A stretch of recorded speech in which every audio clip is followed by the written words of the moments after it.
Hello everyone, good afternoon and welcome to today's edition of HomeGames where I'm joined by the very lovely, very talented Justin King. Hi Justin, how are you? Very well, thank you, Natalie. Very well, and congratulations to you, of course. Recently married, so I'm sure we'll give you a big cheer and a big clap. Ah, thanks, virtual post-marriage cheer. Thank you for that.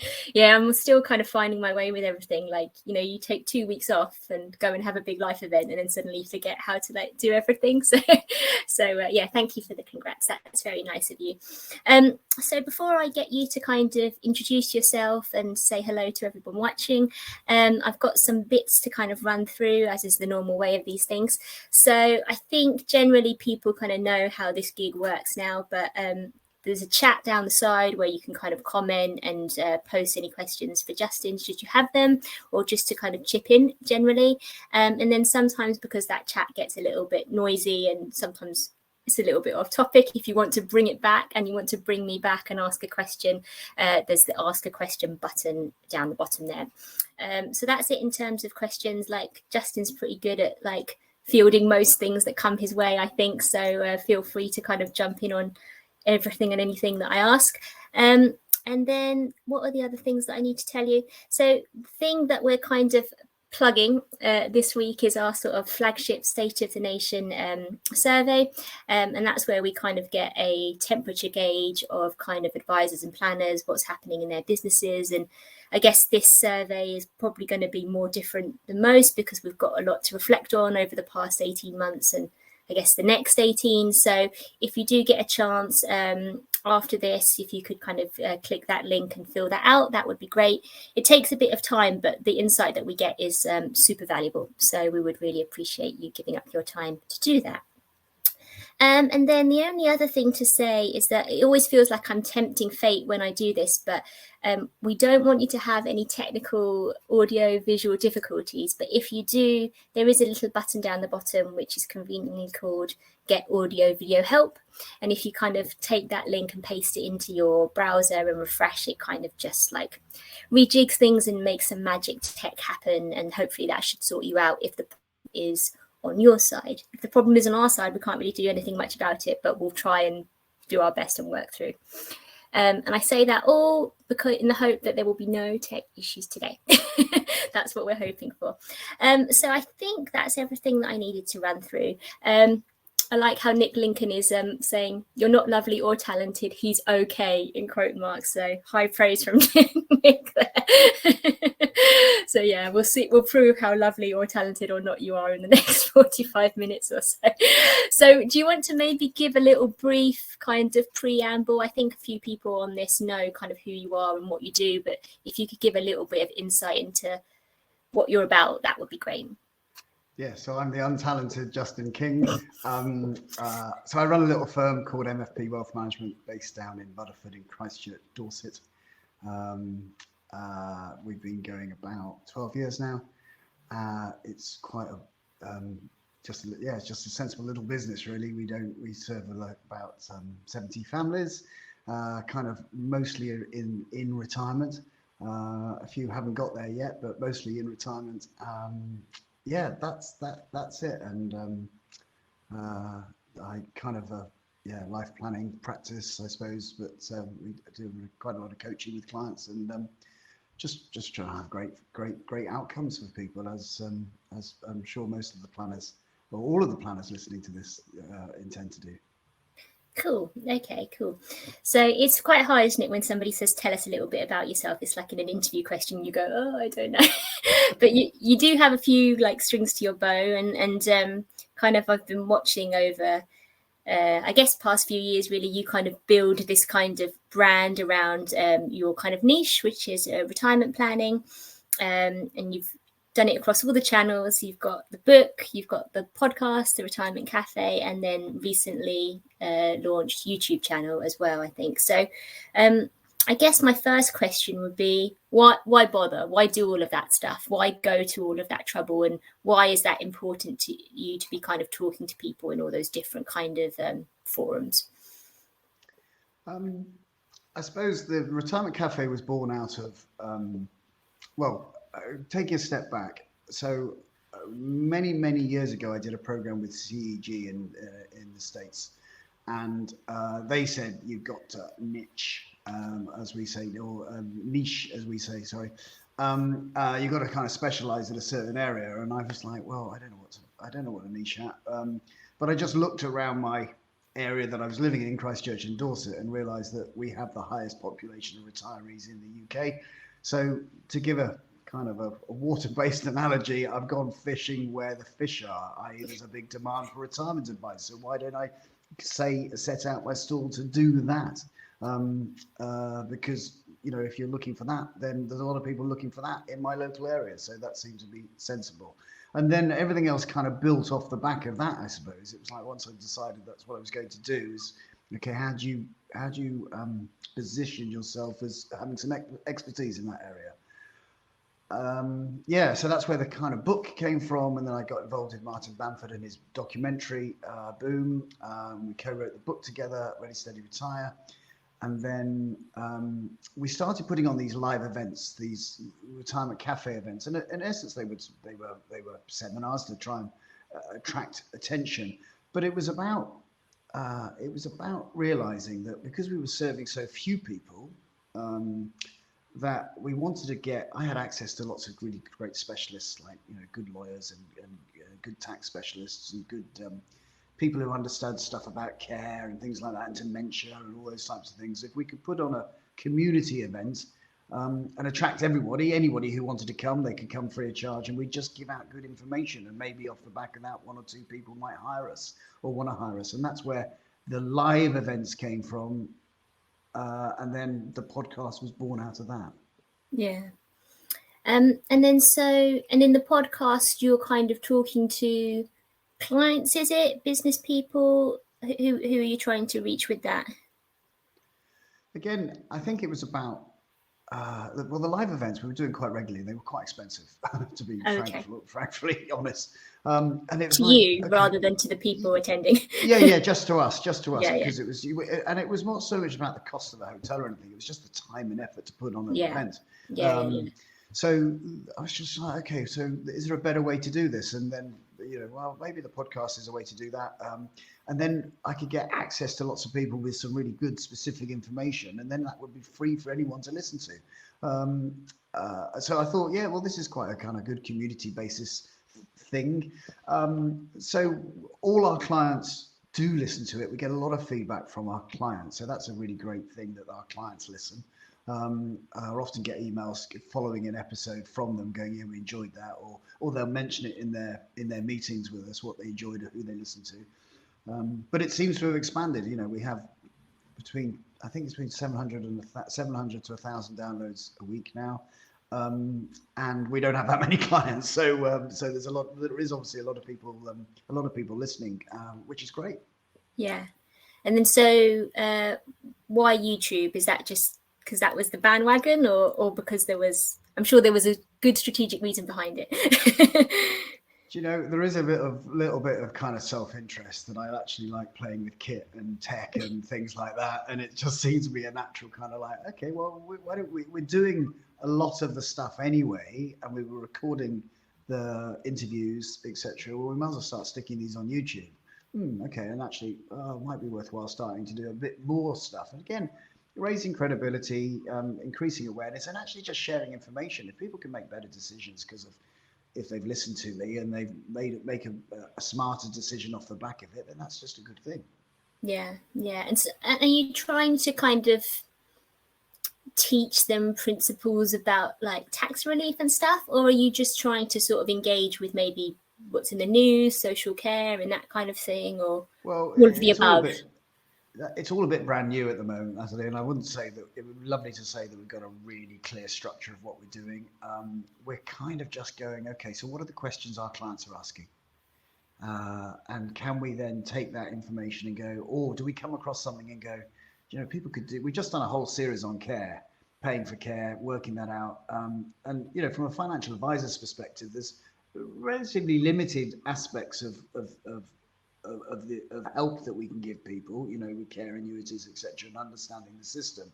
But it is darn complicated, and you just think, actually, people need to know how this stuff works.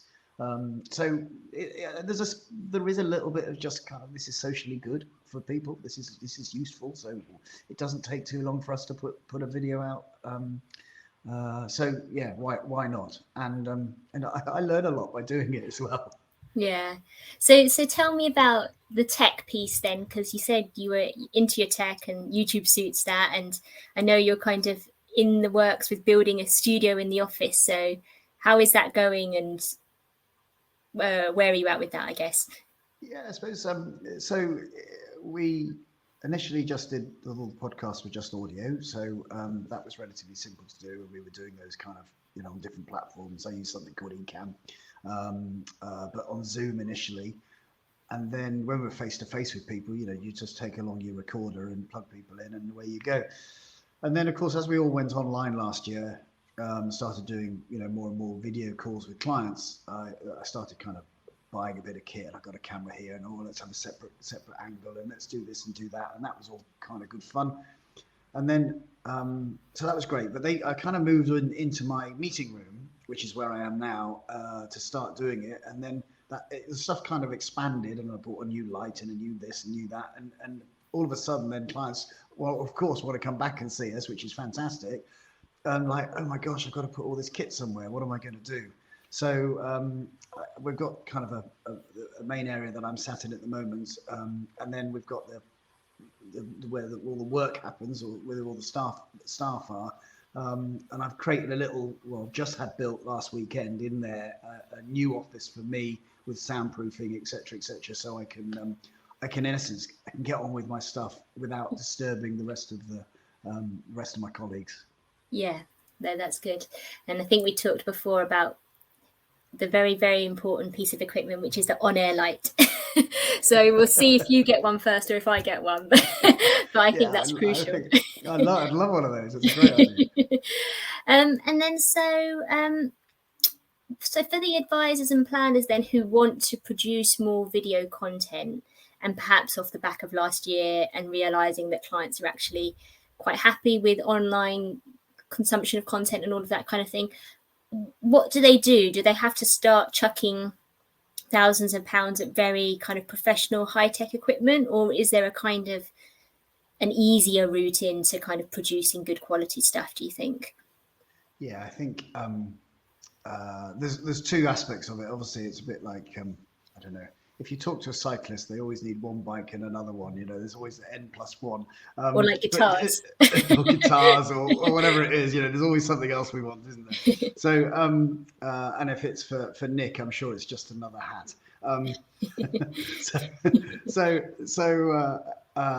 You can, we've got a great camera in our pockets nowadays with our phones. I mean, they really are quite amazing. So your phone, natural light from being outside, and a wired lavalier microphone that kind of clips onto your shirt, etc., and actually plugs into your telephone, will produce great video and great sound. So, most of us have got the phone already, so it's just that kind of clip-on lavalier mic, and you could be away and doing some stuff. Then if you're kind of moving inside to do it, you want, again, some good lighting. I think sound is most important. Hopefully you're getting good audio today, otherwise I'm going to come across as the right idiot. But hopefully good sound, get a good microphone. Again, the clip-on ones work perfectly well. Getting good lights, and then you can hopefully tell that I'm looking at you now, so I'm looking straight down the camera lens. And the reasonability I can do that, I have a teleprompter, which again is not a crazy amount of money, and there's one that works for your phone as well. It's called a Parrot teleprompter. You can actually slot your phone into the holder, and it works as a teleprompter, and you can actually see the people that you're talking to, or you can actually see the text of the talk that you want to give. Okay. So you could, all of that stuff, you can be up at, obviously kind of need a tripod, but if you haven't got one, you could, I've balanced stuff on books before now. So it is a real bookcase. I can, just stick stuff up and away you go. So you can do it relatively cheaply, I think, and produce good quality. Yeah.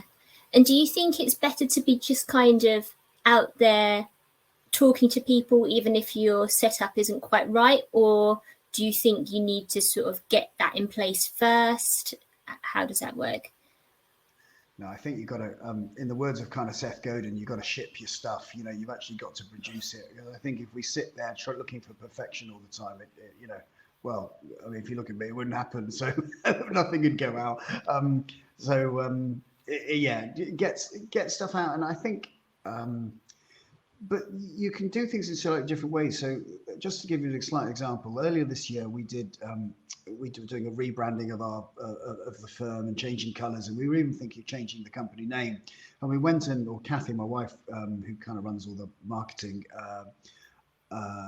went out and spoke to 3 of our top clients and asked them and said, we're thinking this, that, what did you enjoy about working with us? What are the bigger benefits? And all this kind of client conversation to really find out how we were coming across to them and what they found value. And 3 of them went, don't change the name, that's a waste of time, which was great feedback. Yeah.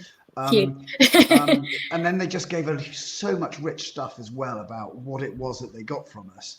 But I remember after the back of that, Kathy had finished that, and on this weekend because we live near the New Forest, and we were out with the kids walking, and I got 5 minutes, and I just did 3 little videos thanking my clients in the forest with natural light, without the microphone, just talking straight to the camera. Hi, Roy. Thank you very much for the work you've done and the great time you spent with Kathy telling us about all the things you value and the things you'd like to see improve. Blah, blah, blah, blah. Great feedback on the name. Really appreciate your time. Off it went.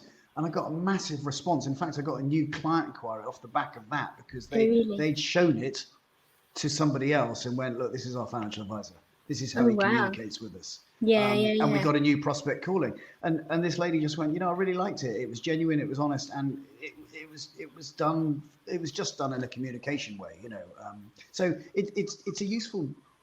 I've actually started doing that more. There's a service called I forget what they're called. I use Vimeo, but I think it's called Vidyard, which you can just do a little video in response. So, hi Pam, really enjoyed our regular review meeting yesterday. This is what I've agreed to do. This is what you're going to do.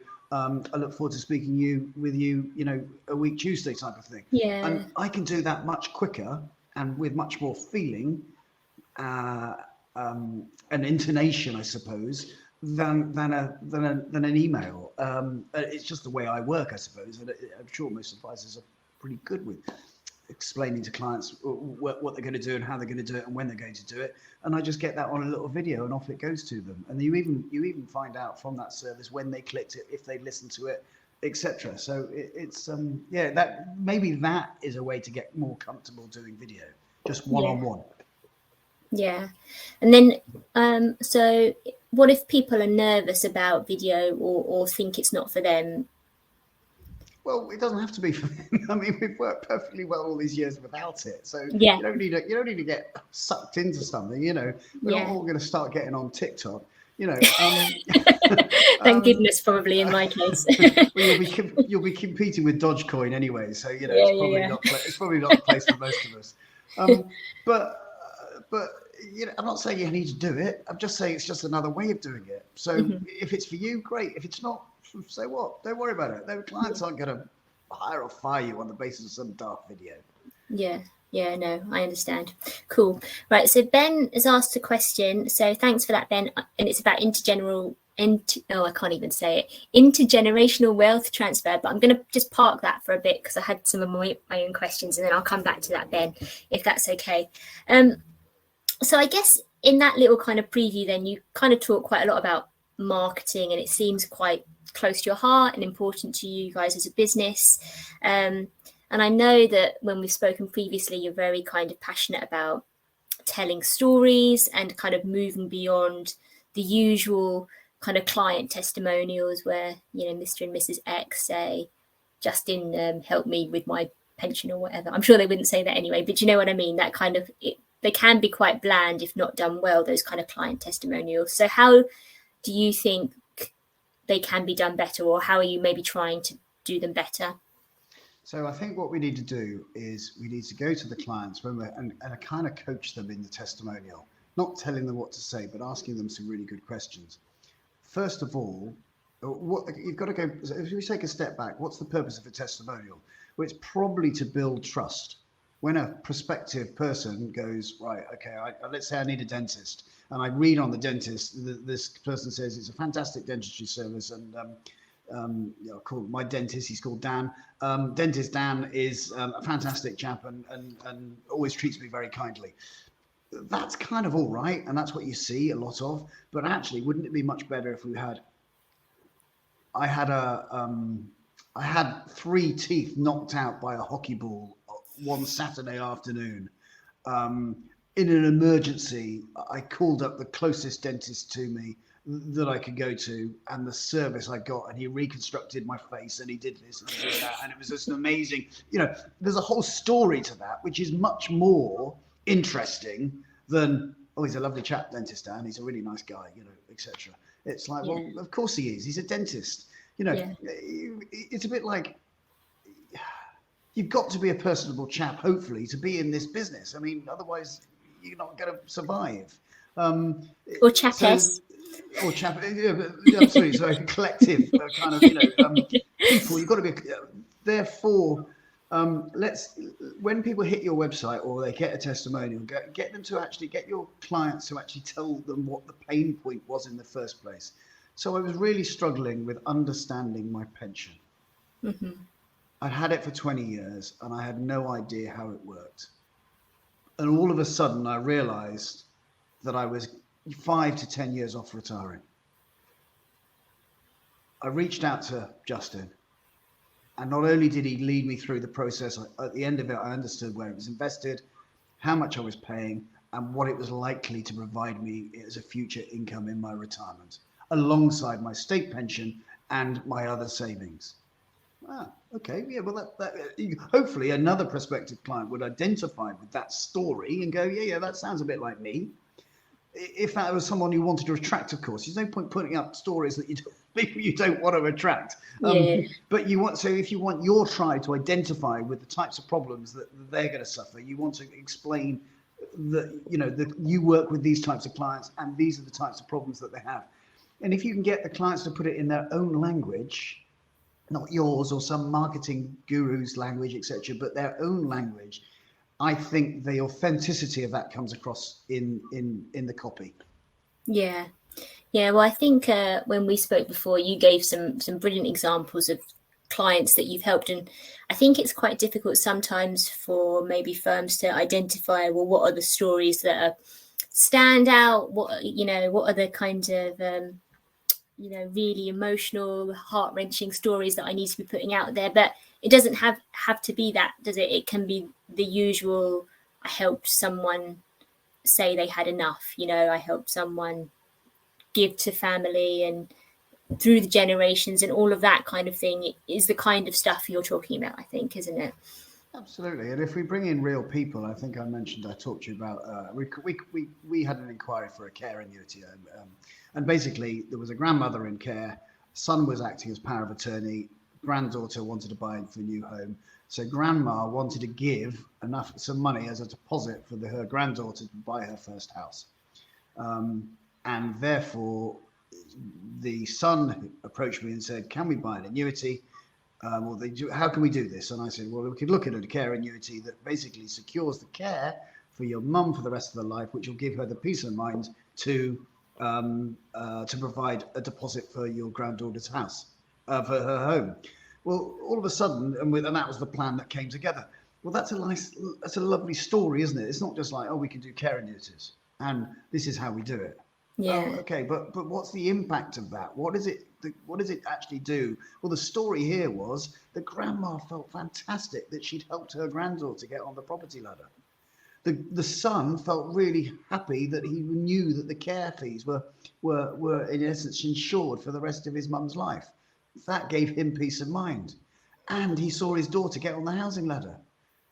Wow, great, fantastic. Now that's a story that maybe someone else would identify with, going, oh, well, yeah, that sounds like a good outcome. Yeah, maybe I should consider that. Yeah, okay, great. And then so I wanted to change tack now slightly and get you to tell your story a little bit more. So that was quite a nice segue, if I say so myself. So I know some people have heard your story before, but I hadn't heard it until recently. So I think it would be quite nice for you to tell it now in terms of, I guess, how you got to where you are, how you got to kind of life planning, all of that kind of stuff, really. Oh, gosh, Nathan. How far back do you want to go? I mean, I very, very briefly, at kind of 16, I started in insurance brokers on a YTS with a most amazing man who's still running this brokerage, Martin. Hi, Martin, if you're out there at KG Gay Insurance Brokers in Stourbridge, the most amazing guy. And he took me on, and I worked there for 2 or 3 years, and then I went travelling for a bit, and then I came and I ran a pub in London, and I went to Australia and all that kind of stuff as you do as a youngster. Then I came back, and he gave me a job as a financial advisor, and these were the days when you can't literally be selling shoes one day and selling insurance the next day, you know, the kind of mad world of the early 90s. And I very quickly realized that I probably, you know, I was armed with 24 back issues of Money Management magazine, and you know, read these and you could start selling some endowment plans, you know. And I very quickly realized that there was probably a bit more to it than that, and I got my financial planning certificate, I think in 1991, which in those days was only 2 papers. It stood me in good stead, that, because I kind of got into the system and I kept getting qualifications, and I went traveling again when I was 25, and I went to Hong Kong in the Philippines. I lived out there for a while and taught windsurfing and things like that, and came back and settled down. I went back to the brokerage that I'd left Martin twice, and then he took me back on finally when I was about 27 as a director, and it was great, and I worked really hard, and things were all going fantastically. And I was a member of SOFA, which was, I think, the Society of Financial Advisors, which is like the precursor to all these kind of professional qualifications that we've all got nowadays. And then at 30, I had kind of one of those crazy years which just didn't go particularly well. My girlfriend dumped me, and so that wasn't a good start to the year. It was the millennium, but in March, April time, Easter, myself and a couple of pals thought we'd get on our motorbikes and we'd drive to the Nürburgring and ride our motorbikes around the Nürburgring. On the way there, a guy did a U-turn in front of me in Belgium, and I hit his BMW at 35 mile an hour and ended up being very, very poorly, you know, to the point that I had to get resuscitated at the scene. I ended up in intensive care for 10 days. I ruptured my spleen. I'd broken numerous bits of my body. And so I was pretty poorly, and then I kind of came back, and I didn't know what else to do, and I was still working, and I thought, you know, there's something a bit more to life. There's a bit more to life than selling insurance in Stourbridge in West Midlands. There's something else I want to do. So I came up with this random idea that I'd like to learn to sail yachts. Which for a chap from Stourbridge in the West Midlands is a bit nuts, but bizarrely my local night school had some day skipper and yacht master courses going on, and within a couple of years I was a yacht master, and then I moved to the south coast, and then I started sailing professionally for a living. I became a lifeboatman down here in Mudderford for 10 years, and I was just having a life of Riley, really, just jumping on and off boats and sailing, racing, and doing this, and having lots of fun, really, as a single chap. And then one fateful weekend, I met my wife, Kathy, and we settled down, and we decided to create a future together. And she obviously said, which is fair comment, you know, you might need a proper job rather than you know, jumping on and off boats, etc. So I returned to financial advising, I suppose, and went, right, okay, and I started the company, and luckily I was already had enough tickets to be chartered and all that type of thing. But I knew there was something kind of missing from my relationship skills, so I enrolled on the Kinder 7 stages, and then the 5-day Evoke course, etc., to bring kind of coaching skills into my financial planning practice. And 10 years later or 12 years later, that's kind of where I'm at. Yeah. And so was it that accident then that kind of prompted you to kind of revisit everything? I mean, it was a very British description there. You were pretty poorly, but I think it was a bit worse than that. Yeah.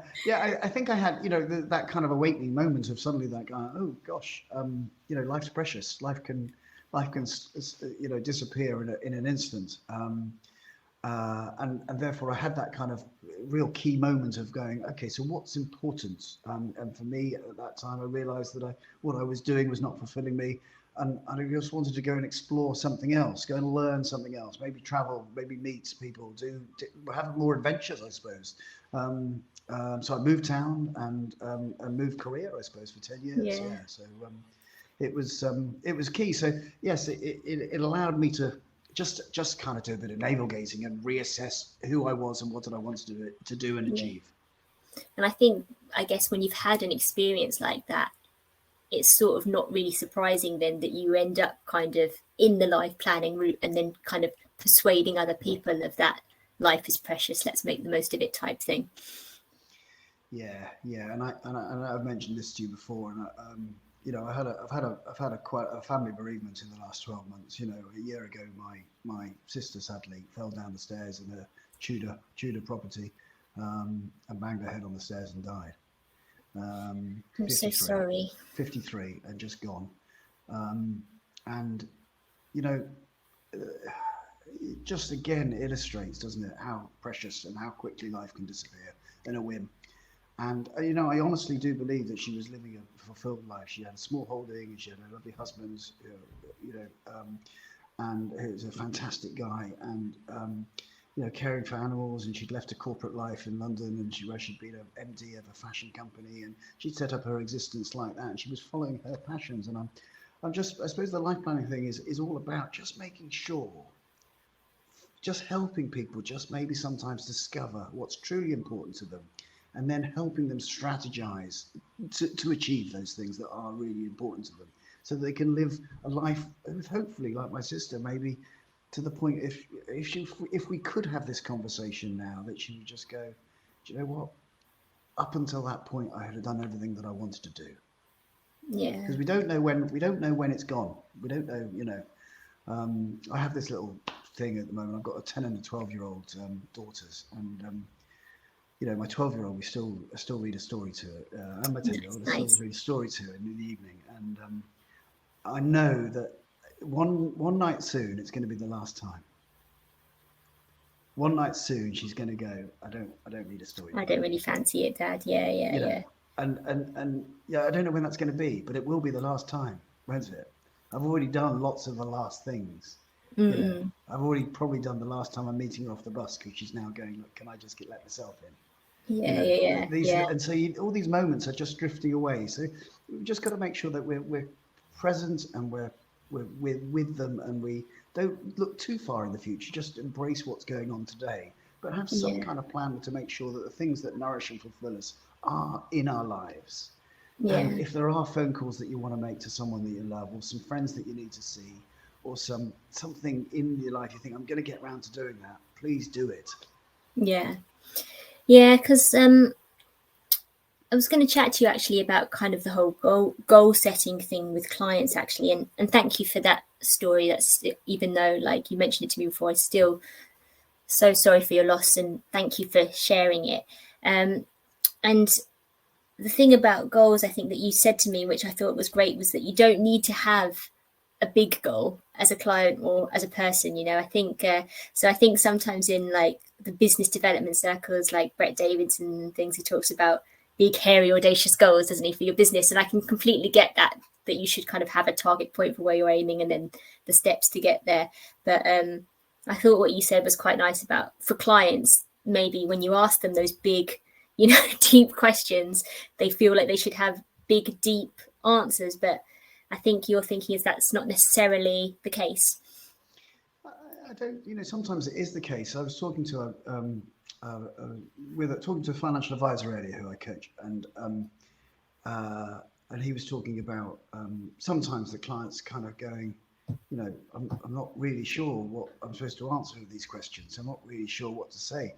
But I do believe within all of us, if you're in a relationship, could it be a little bit better? If you've got a relationship with your parents or your sister or your loved one, or let's say you're in the community, and you think, oh, I could just do something more, or whatever it is, could we just just push up, just give it a bit more energy to allow us to become even more fulfilled in our lives. Yeah. I cannot get my head round Elon Musk kind of and the crazy ideas he comes with. My head's not big enough to deal with that. Can you imagine trying to life plan that guy at 18 and he went, I'm going to go to Mars one day? You'd be like, what? No, because you'd be full of judgment, wouldn't you? But actually, Yeah. look at the guy, you know, Yeah. and this is what we need to do as planners, as coaches, I suppose, is to lose our judgment. Just go, whatever is it that would fulfill somebody, or just give them more. How could they improve their lives a little bit?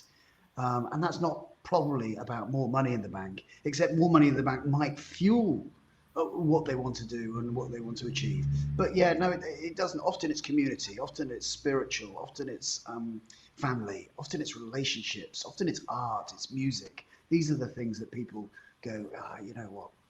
I never learned to play the guitar. I really wish I had. Maybe, Yeah. well, you know, what would it be like if you could? Yeah. Okay, great. Yeah. Okay, why do we need to do that? What plans can we help you with to get you there? Yeah. Yeah, no, that's good. Right, so I'm going to go to the chat then, because I've been super selfish in dominating this conversation, but it's because I enjoy chatting to you.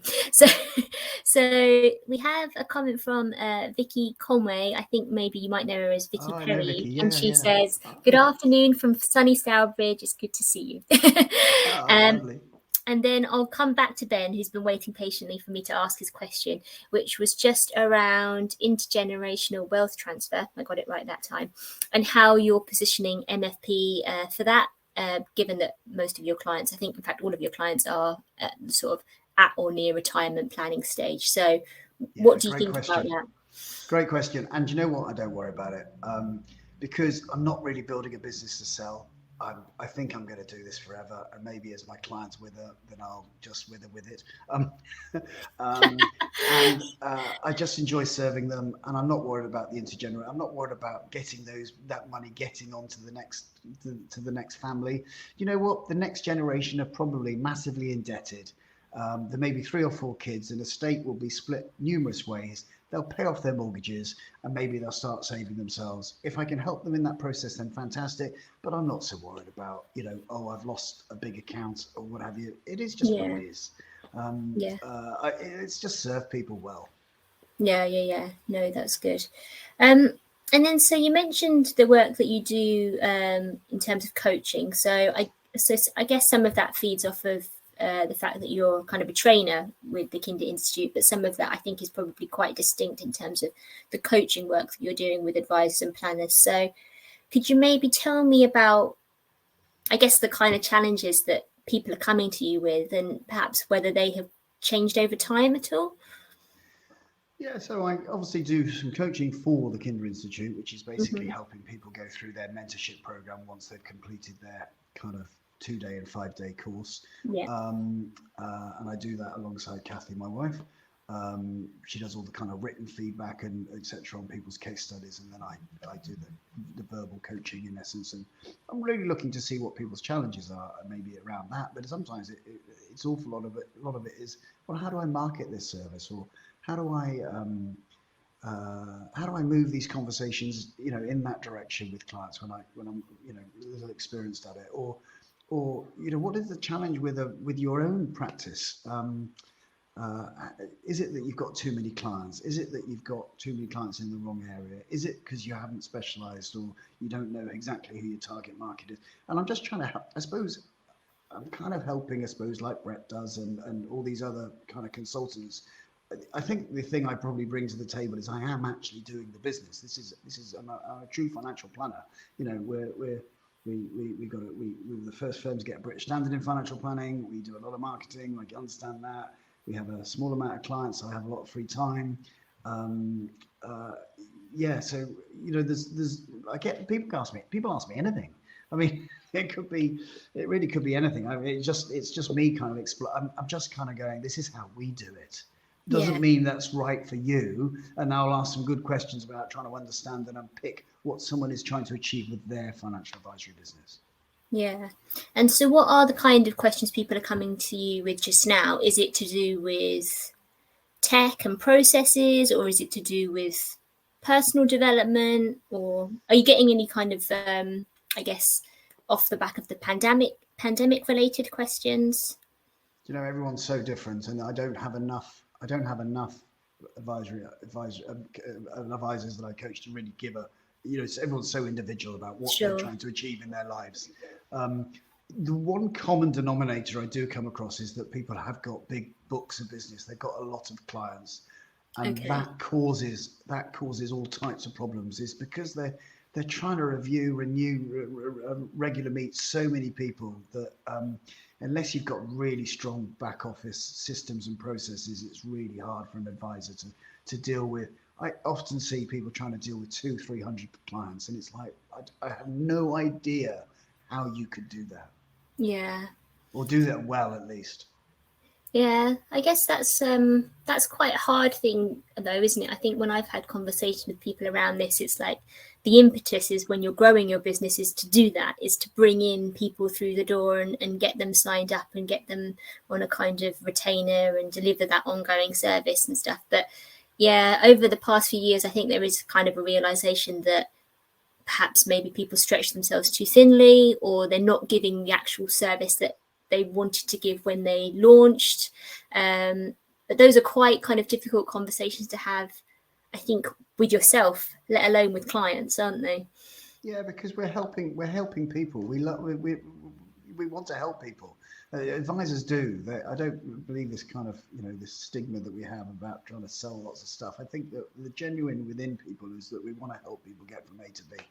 And therefore, another human being comes in and maybe they don't meet your right criteria, but you kind of go, well, I can help them because I have the skills to do so. I just think we've got to be really careful about our own time and energy. You know, we're all very cautious about how we spend our money. I've got to be really cautious about how we spend our time. Very thoughtful, because every time you sell your time or spend time on a client, that's you are saying yes to that and no to something else. And just be present with that and go, is this the right thing to do? I often give the analogy that I don't think Waitrose worry about someone's shopping at Lidl. Just don't think they worry about it. Maybe they do actually, or I don't think Ferrari worry about someone buying a Ford. I just think they just know their market. They know who's going to buy Ferraris, and Ford know that Ford buyers. I mean, some people will buy a Ford and a Ferrari, of course, but it won't be shall I get a Ferrari or shall I get a Ford?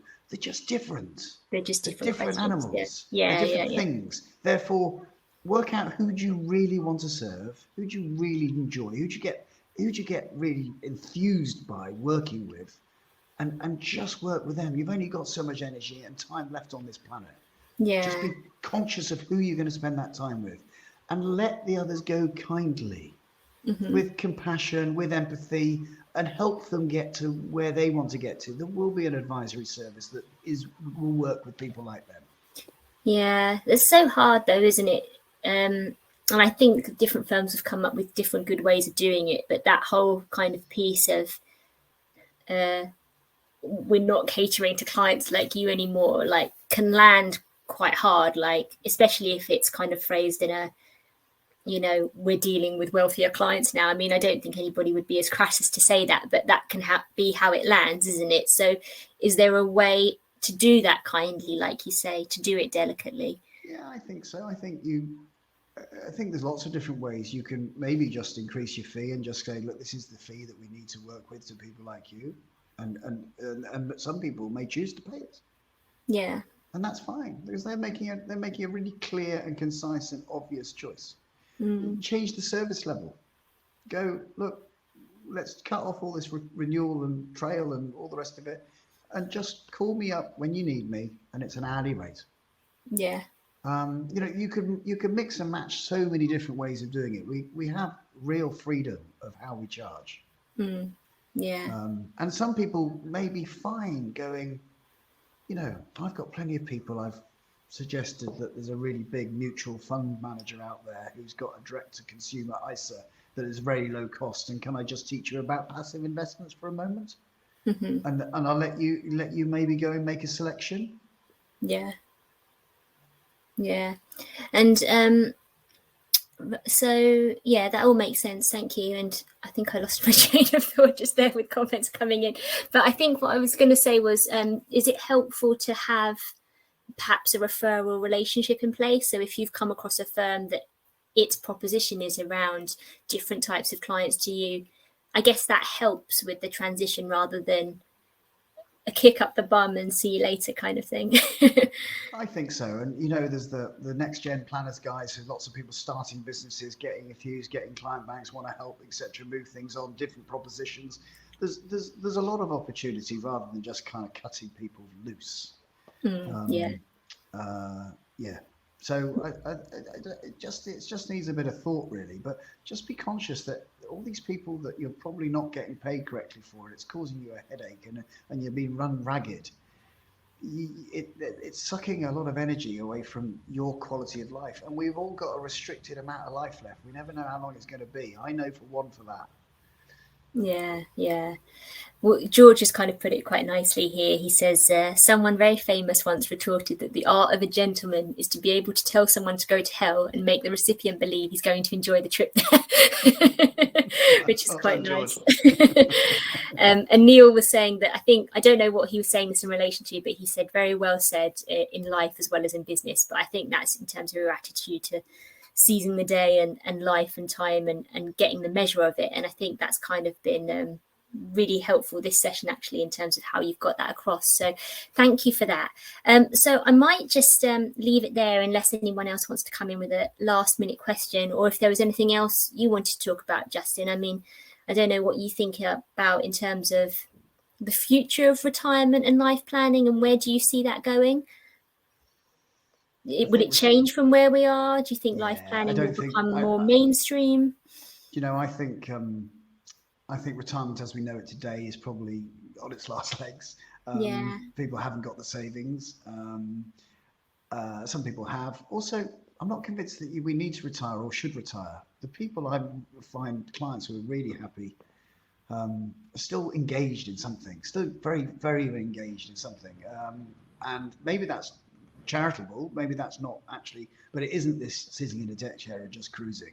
It's being part of stuff, still using your brain. We're still fit and strong for most of our lives, God willing.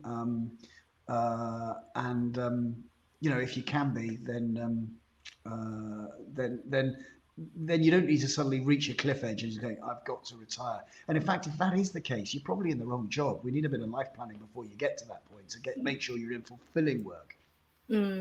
Otherwise, you hit the switch and you have the big party and stuff, and then you wake up and you're like, don't really feel like there's much purpose to my day, and that was obviously missing from before you retired. Yeah, quite possibly. Cool. Well, we'll leave it there then. Thank you so much, Justin. I could talk to you for much longer about a host of other things, but I think we've used up our 45-minute slot. So thank you so much for your time. Thank you to everyone who joined us. The last couple of things I'm going to say is, don't forget to fill out our State of the Advisor Nation survey. We would really love it if you would do that for us and be so kind. And next week, it's me again, and I'm chatting to Rob Stevenson from Kingmakers, and we're going to be chatting about advice, market M&A, and all that good stuff. So we hope to see you next week. But in the meantime, thanks all. Thank you, Justin, and hope to see you all soon. Bye-bye, everybody. Bye. Thanks for your time.